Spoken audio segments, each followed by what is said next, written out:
Hello everyone. तो मेरे पास कई लोगों के जैसे कमेंट थे कि मैडम एडीओ में सुबह सुबह बहुत दर्द होता है, बहुत परेशानियाँ होती है। तो उनके लिए आज मैं कुछ पॉइंट्स बताने वाली हूँ कि अगर जैसे उसके कुछ कारण होते हैं। आपको सुबह सुबह अगर एडीओ में दर्द है तो उसका कारण ये है कि आपकी जो बॉडी में वायु है वो बढ़ी हुई है, तो वह हमारी एडीओ में आकर अपना स्थान ग्रहण कर लेती है और वो धीरे धीरे करके वहाँ पे इन्फ्लामेशन जारी करती है, यानी कि सूजन बढ़ाना स्टार्ट कर देती है, जिससे एक कंडीशन बनती है प्लांटर फेशियलिस। प्लांटर फेशियलिस जैसी कंडीशन जब होती है तो वहाँ पे ऐठन यानी कि एक तरीके से अकड़ाहट आ जाती है और वहाँ पे सूजन आने लगती है। तो उसके कारण से क्या होता है कि हमें जब हम सो के उठते हैं तो सुबह सुबह उसमें बहुत अकड़न रहती है और उसमें हमें पेन महसूस होता है, जिसके कारण हमें चलने फिरने पर भी बहुत सारी परेशानी आ जाती है। तो अगर ऐसी कंडीशन है, यानी कि प्लांटर फेशियलिस जैसी कंडीशन है, या फिर आपको एडियो में बहुत दर्द रहता है, तो आप उसके लिए उपाय कर सकते हैं। तो अगर मैं सबसे पहले घरेलू उपाय के बारे में बात करूं तो आप घरेलू उपाय में कर सकते हैं।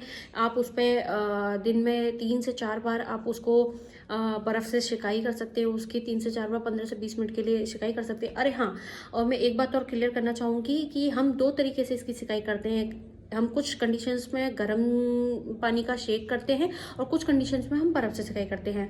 तो दोनों ही कंडीशन में हमें डिफरेंशिएट करना बहुत ज़रूरी है, क्योंकि अगर कोई चोट है या चोट की वजह से सूजन है या हमें कुछ ही 8 से 10 दिन या 15 दिन के अंदर अंदर ही दर्द होने लगा है, तो हम वहाँ पर बर्फ़ से सिकाई करेंगे। लेकिन जहाँ हमें लॉन्ग टर्म से परेशानी देखी जा रही है, जहाँ हमें महीने भर से ज़्यादा हो चुका है, जहाँ हमें अकड़ाहट ज़्यादा रहती है, जहाँ हमें उसमें कर्राई महसूस होती है, वहाँ हम गर्म पानी का शेक करते हैं। तो कुछ टाइम के लिए आप गर्म पानी का शेक उसमें कर सकते हैं। आप तेज़ गर्म पानी करके उसमें अपने पैर डाल के रखिए, तो उससे आपकी जितनी भी मसल्स जो अकड़ गई हैं उनमें नरमाई आती है, जिससे आपका ब्लड सर्कुलेशन प्रॉपर तरीके से होने लगता है।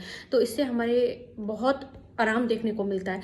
दूसरा, आप तिल का तेल ले सकते हैं या फिर आप कैस्टर ऑयल यानी कि अरंडी का तेल भी आप यूज़ कर सकते हैं। उसमें हमें मालिश करनी है और आपको ऐसे सर्कुलर मोशन में मालिश करनी है। आप एडी वाले हिस्से पे आप मालिश करें। मालिश करने के बाद आप उसमें गर्म पानी का शेक कर सकते हैं। गर्म पानी के शेक करने से, मालिश के बाद में, जिसे हम आयुर्वेद में स्वेदन कहते हैं, उसको करने से हमें बहुत ही फ़ायदा देखने को मिलता है। इसकी फर्दर और भी बहुत सारी कंडीशंस होती हैं, उसको मैं अपनी नेक्स्ट वीडियोज़ में आपके साथ डिस्कस करूँगी। आपको अगर कुछ और इस बारे में कंप्लेन है या कुछ और पूछना चाहते हैं तो प्लीज़ मुझे कमेंट करके ज़रूर बताएं और इस वीडियो को ज़्यादा से ज़्यादा शेयर करें, जिससे बहुत सारे लोग इस बीमारी से इलाज कर पाएँ।